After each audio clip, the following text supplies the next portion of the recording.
How's it going, everybody? Me, Moon Hark, SM, I love emulation so much because you know what? I'm a preservation guy.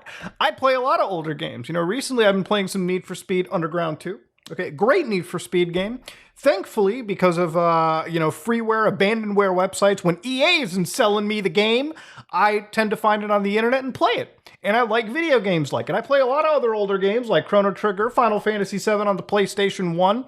When it comes to GameCube games, I do like to play some Twilight Princess. Now, this is the Dolphin emulator. As you all know, it's an emulator that allows you to play GameCube games and Wii games, okay? Now, I'm going to start off by saying, before the Nintendo crowd comes in and the fanboyism really, and they say, but do you like piracy? Are you a filthy pirate? Now, I'm going to say it for the record. Nintendo does not officially release or sell the GameCube and the Wii, okay? They're making no money from the hardware. They don't even sell Wii games anymore officially. They don't even sell GameCube games anymore officially. There's no front-end store. There's no digital marketplace. There is no officially released GameCube or Wii game in the market right now. The only games that exist are being sold by third-party sellers that provide nothing back to Nintendo financially or the game developers at all, okay? So anybody that likes to talk about how piracy is this great sin, how is, in this case, regarding GameCube and Wii, okay, two dead consoles, how is downloading ROMs, ISO files, negatively affecting the financial status of Nintendo, okay? You might say, but what about re-releases for video games on the Nintendo Switch? Okay, sure, in that argument, you might have some leeway, but generally, in broad, how can you logistically say this is truly gravely harmful for a multi-billion-dollar company? I want to ask you that in the comments below. Now, my personal belief is when Nintendo or any company stops supporting a system, a video game, or a product, then I don't really feel that there is a moral or ethical issue with obtaining it for free, okay? Like the Underground 2 example, EA doesn't sell Need for Speed Underground 2 anymore, officially as far as I know. The only places I can legally buy it is through a third party that doesn't give money back to EA or the developer for that game, okay? So therefore, me purchasing it from a third party is as bad as pirating the fucking game, okay? Because no money is going to the developer. That's it. Simple as that. All right? It doesn't have to be this great hill we die on, okay? That's just what it is. Now, the 3DS store got shut down, and one of my favorite videos is from Wolfden a month ago where he said, the 3DS eShops lives on thanks to piracy, where Wolfden showed the 8-shop, which allows you to download Nintendo 3DS games, which you cannot legally purchase from Nintendo anymore, okay? So your options, for instance, getting a rare game like Soul Hackers for the 3DS is you either pay Jim Bob a fuck ton of money for a cart that doesn't financially benefit Nintendo, Atlas, whatever, or you just happen to get the game for free. Now, sure, piracy is evil and wrong, and I do not promote it, but I'm not going to sit here and say ethically that I'm going to give two shits about it. And also, when it comes to Nintendo, a multi-billion-dollar company, I don't give a shit. In fact, when it comes to emulation, I've emulated Tears of the Kingdom. Not once has this cartridge touched a Nintendo Switch product unless it was to, dump the game and put it onto my computer. Now, Nintendo fans can be like, how could you emulate and pirate Tears of the Kingdom? Motherfucker, I have the game, okay? If I want to fuck this game, I can fuck this game. If I feel like putting it in an emulator and cranking the frame rate up to 60 frames and launching it at 4K, I can. Because I have the hardware to do so, okay? You might not have fucking gaming standards. I do, okay? Simple as that. But anyways, this isn't about getting into this situation. To understand, in the last couple hours, and I've researched a lot here, Nintendo sends a DMCA to Valve for the Dolphin emulator not to be released on their storefront. Now, inside this, they sent a DMCA letter to Valve that cites anti-circumvention language of the DMCA, and specifically claims that Dolphin emulator operates by incorporating these cryptographic keys without Nintendo's authorization and decrypting the ROMs at or immediately before runtime. Thus, use of the Dolphin emulator unlawfully circumvents a technological measure that effectively controls access to a work protected under the Copyrights Act. So to understand, if you go to Steam's webpage right here, and this is a web archive from May 1st, 2023, not too long ago, obviously, and here you can see that basically Dolphin the emulator, we're saying this is an emulator for big N 6th and 7th generation consoles. In fact, if we do a Control F for Nintendo, you can find that Nintendo is mentioned a grand fucking total of 0 times throughout this entire situation. In fact, all the screenshots they show here do not ever mention a Nintendo game. For instance, these are homebrew titles, they're not actually Nintendo properties. So again, if you look down over here, again, Nintendo's not mentioned once, but they basically say, hey, this is an emulator designed for you to get better frame rates, better resolution, so on and so forth. Now, emulators do provide a lot of benefits like net play. Have you ever watched a randomizer video for a Nintendo game, like a Resident Evil 4 randomizer or whatever? Some of them can be recorded in emulators, and that's where emulation is for. It's there to preserve the game, and then you can mod it just so you can add more life to a game if you feel like it, okay? So that's pretty much what we're getting at. Now, you also might be like, Muto, why the fuck would you get Dolphin through Steam when I can just download it through their store? That's true, you can. A lot of this is designed to make using this on a Steam Deck just a bit more easier. And also, some of these come with things like Steam Cloud, which could potentially mean that maybe, just maybe, you could cloud save. So you could play a bit of Twilight Princess on the Steam Deck, which is something I've been doing for the last few days. And then you can carry over onto the PC. In fact, the way I play Tears of the Kingdom is I play some of it on my Steam Deck, and I use a program like SyncThing to sync the save file from my Steam Deck back to my PC, and vice versa. So I can play my Tears of the Kingdom at 60 frames, 4K, and then I can play it at, Steam Deck resolution and 30 frames, okay? So I can carry the game on the go, and I can play it on the big screen with all my computer hardware, okay? That's one of the reasons why. The other thing is remote play together. So if you want to remote share your Steam session, you might be able to play a split screen game like Mario Party, Mario Kart, any game with split screen functionality through remote play, okay? That's one of the reasons why you would go there. Now again, Steam has not shut down the main emulator. In fact, they have not even shut down the Google Play version of the emulator, which is downloaded by 5 million people. And I would argue this is a bit more egregious. In their screenshots, they literally showcase F-Zero GX, a Nintendo property, Harvest Moon, I believe that's a Nintendo property, and then of course, they also show a screenshot of Metroid Prime. So Nintendo hasn't taken this down, and arguably, this is a bigger storefront than Valve's Steam. Then of course, they've got Egg NS Emulator, an emulator for the Switch, that has been downloaded 500,000 times, has paid for features, and Nintendo hasn't shut this shit down. Insanity, okay? Nintendo clearly wanted this gone because it was on the Steam Deck, and obviously, Nintendo knows they have aging hardware. Nintendo knows that if their audience can play their games on better hardware, they fucking will. So obviously, Nintendo hates the Steam Deck. They hate any of these portable devices like the GPD Win, Aya Neo, the Rogue Ally, because they allow you to emulate not just Nintendo games, but any games and a bunch of PC titles, all with extreme comfort, okay? That's one of the reasons why Nintendo is so ham-fisted against this. Now, the idea when I mentioned at the beginning is Nintendo in the right. They kind of are, okay? When they talk about circumvented keys, let me explain something in reality. So I looked at the source code for Dolphin's emulator on their GitHub, Dolphin Emu, and here in source core iOS, iOS-C, this is not a reference to Apple. The iOS is actually the Wii's internal input-output proxy, its internal operating system, an embedded OS for the Nintendo Wii. And if you actually look through their operating system, so on and so forth, you can see that they do actually have public keys, actual cryptographic keys for the Wii, okay? Now, this is one of the reasons why when you download Dolphin and you stick a Wii game in, it just works, okay? Because they're using a common Wii cryptographic key.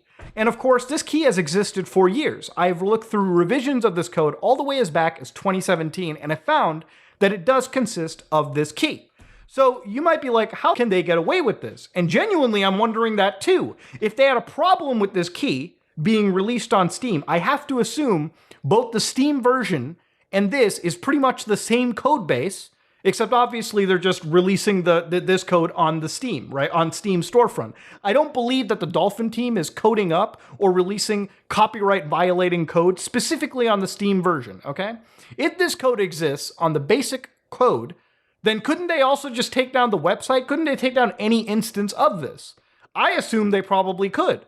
But given the fact that this code has been up for years, the fact that even as far as back with Skyward Sword's original Wii release, Dolphin could run it, from what I understand, day one. They would have shut this project down years ago, but they haven't.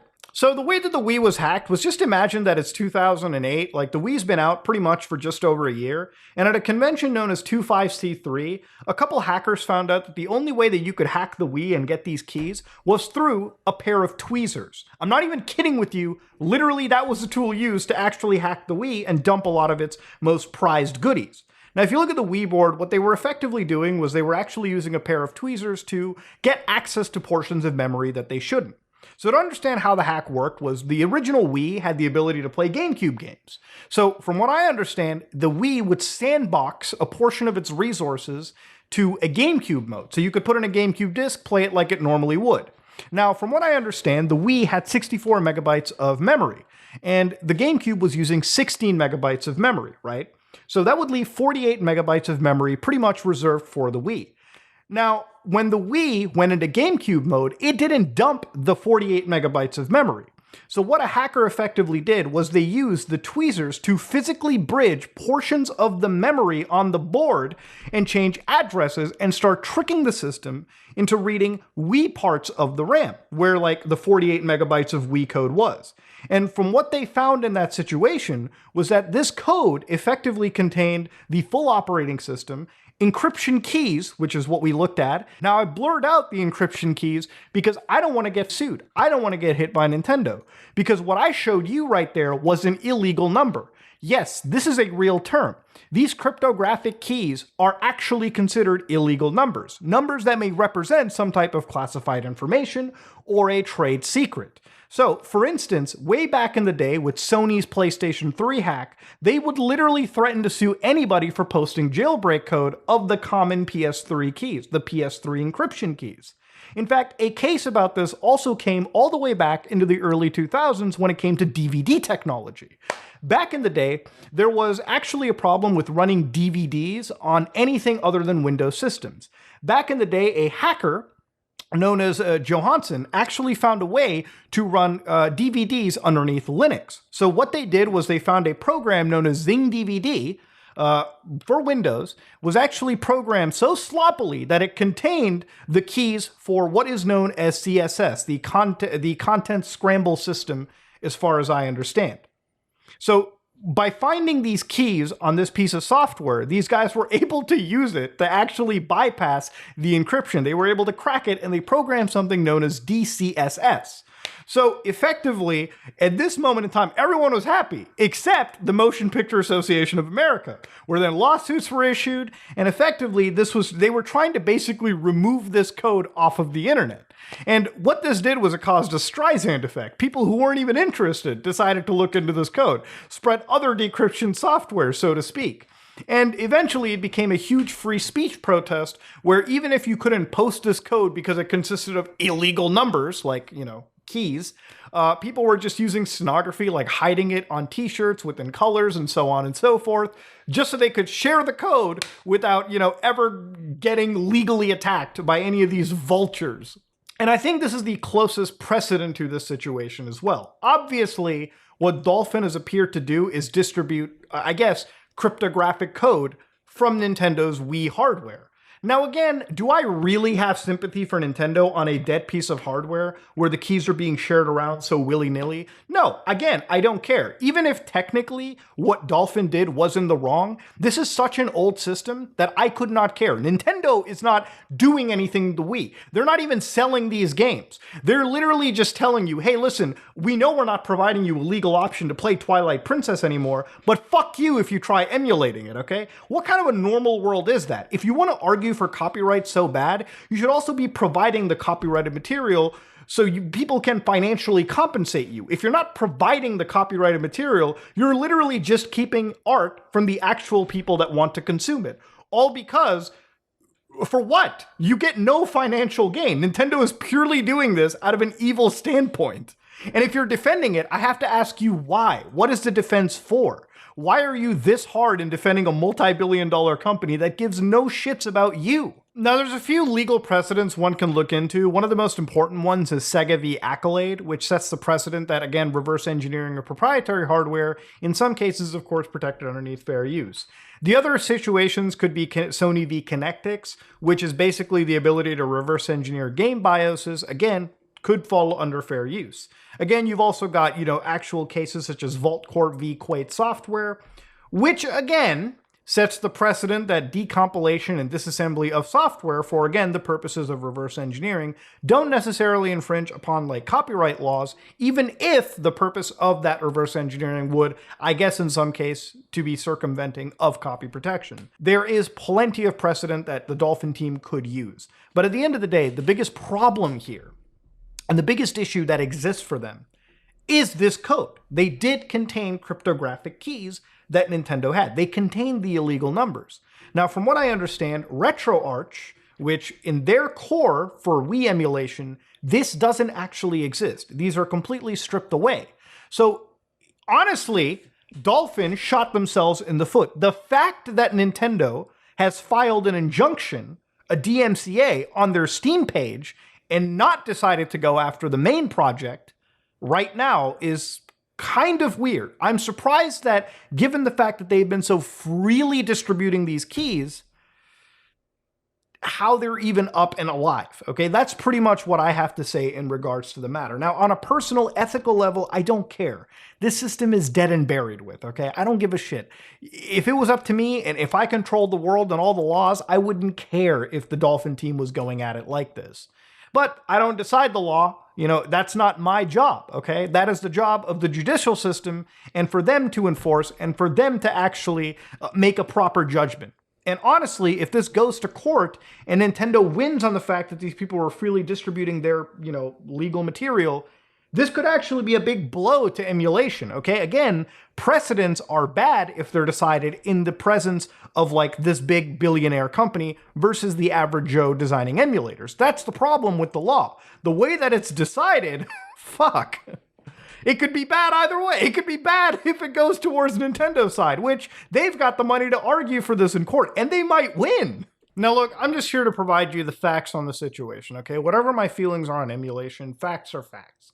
Nintendo went after Dolphin because they did something stupid, man. They made a big fuck up in terms of how they distributed this code. And to be honest, I don't know if this is done maliciously by Dolphin. Again, to understand, this is open source software. Curators come in all the goddamn time. This probably did actually get looked over by a few programmers. I mean, I didn't even know about this until I audited their own source code. And that's not something that happens as commonly as you think. Honestly, I really do think that they should get rid of this, going into their emulator forward. Okay, they should really just require you to dump your own keys and use that with their emulator rather than turning their current software into a goddamn landmine. But honestly, at the end of the day, fuck Nintendo. It's not like they're releasing GameCube games. It's not like they're releasing Wii games. All right, take the stick out of your ass and just let people play your older titles. All right, even on a Steam Deck if they want to. I think it's still insane that Nintendo's going this hard without actually providing a reasonable alternative. Again, if Nintendo had reasonably priced Wii games, GameCube games, emulated and sold on online storefronts, then I would be just fine, okay? Because then I could legally play their games with emulation, and that would be fine. But they don't do that. In fact, they're shutting down the only ways you can preserve and play their games. And I think that's bullshit. I think it's really wrong. But at the end of the day, it is what it is. So let's see what goes on. If you like what you saw, please like, comment, and subscribe. Dislike if you dislike it. I am out.